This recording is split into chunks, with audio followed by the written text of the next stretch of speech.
Assalamualaikum warahmatullahi wabarakatuh. Perkenalkan, nama saya Diandras Budi. Saya adalah petani dari Sumberjo. Saya di sini akan memperlihatkan tentang bertani yang biasa kita sebut dengan mina padi, di mana kita menanam padi dengan dikolaborasi dengan kolam ikan. Yang pasti kita memiliki dua hasil panen. Yang pertama kita bisa menghasilkan padi, yang kedua kita juga panen ikan yang pastinya. Di sini saya mempraktekkan menggunakan ikan koi. Jadi selain ikan koi yang memiliki nilai jual yang tinggi, yang pasti nanti akan memberikan nilai plus dari pertanian saya itu. Saya juga memberikan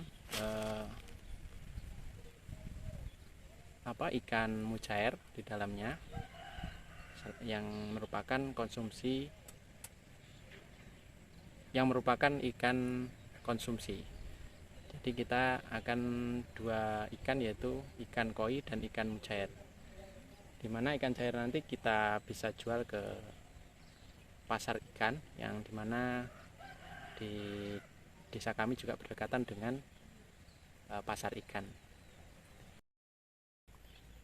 Dalam penerapan mina padi, saya menggunakan pupuk organik.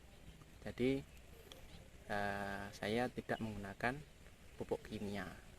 Kenapa? Yang pastinya kalau kita menggunakan pupuk kimia atau pupuk pestisida pasti mempengaruhi pertumbuhan ikan. Jadi saya menggunakan pupuk organik, yaitu pupuk POC Ratu Tani, yang merupakan pupuk yang saya gunakan untuk pertanian mina padi saya. Kenapa organik? Karena pertama, kita agar ikan tidak terkontaminasi oleh pestisida. Jadi ikannya juga tumbuh dengan baik, padinya juga akan tumbuh dengan baik juga. Nah, di sini ikan juga memberikan kontribusi terhadap pertumbuhan padi, karena ikan akan dalam proses mencari makanan di dalam lumpur, dia juga akan memberikan sisa-sisa makanannya itu akan memberikan nutrisi kepada padi tersebut. Mungkin hama tikus ya, hama tikus juga bisa ternyata untuk menyeberangi kolam, dimana kalau tikus itu merasa lapar atau kekurangan makanan di alamnya, dia juga akan menyeberang ke padi yang ada di parit di tengah kolam mina padi tersebut. Itu terbukti waktu saya tahun lalu, itu tahun 2020, karena di sekitar kolam saya itu tidak ada yang menanam padi, dimana kami menanam padi itu hanya 2 kali 1 tahun. Tapi di dalam kolam saya ada sumber yang terus mengalir, sehingga saya harus menanam padi. Saya uji coba, ternyata yaitu tikus juga bisa menyerang juga. Yang kedua, walang sangit, walang hijau, itu yang sudah biasa menyerang padi itu. Tapi dengan saya menggunakan POC, di mana POC juga ada pestisida nabatinya, sehingga si walang itu tidak mau mendekat kepada padi saya. Kalau 1 tahun mungkin bisa dikatakan 2 kali. Kita sistem penanaman padi 2 kali, panen ikan juga 2 kali. Kami pernah panen ya kemarin, tentang panen kemarin juga bersama-sama.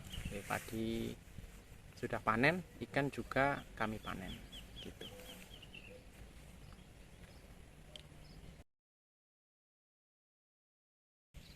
Gini, untuk sistem itu saya menggunakan sistem buka tutup di air yang mengalir itu. Dikala saya sendiri, misalnya saya atau tetangga persawahan yang waktu membasmi hama, saya menggunakan buka tutup pada pintu air ke kolam. Saya tutup selama 4-5 hari, setelah itu saya buka kembali. Itu yang teknik yang saya pakai. Untuk koi mungkin kalau di persawahan, kalau penggunaan teknik minapadi dengan ikan koi di sawah, yang pasti ini adalah tentang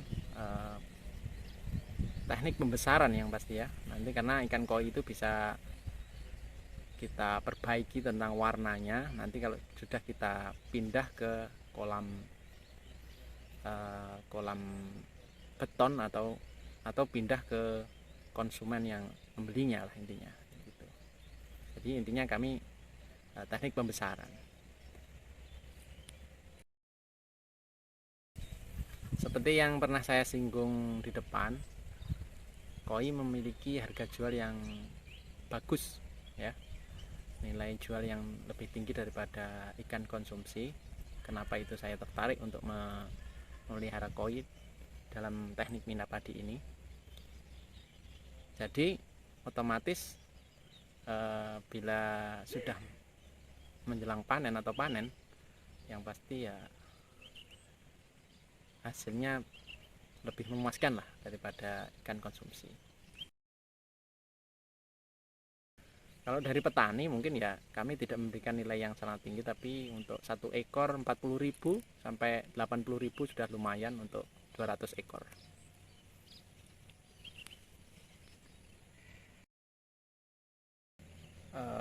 Beberapa faktor tentang yang mempengaruhi tentang sistem pertanian minapadi. Yang pertama, kita harus menyiapkan lahan dulu. Saya menyiapkan lahan petak-petak di dalam sawah tersebut yang saya beri sekat, karena kalau tidak beri sekat itu nanti lumpur akan meluber lagi, jadi untuk kolamnya akan menjadi dangkal lagi. Jadi harus saya siapkan tentang pemetaan sawah di petak-petak di dalam sawah tersebut.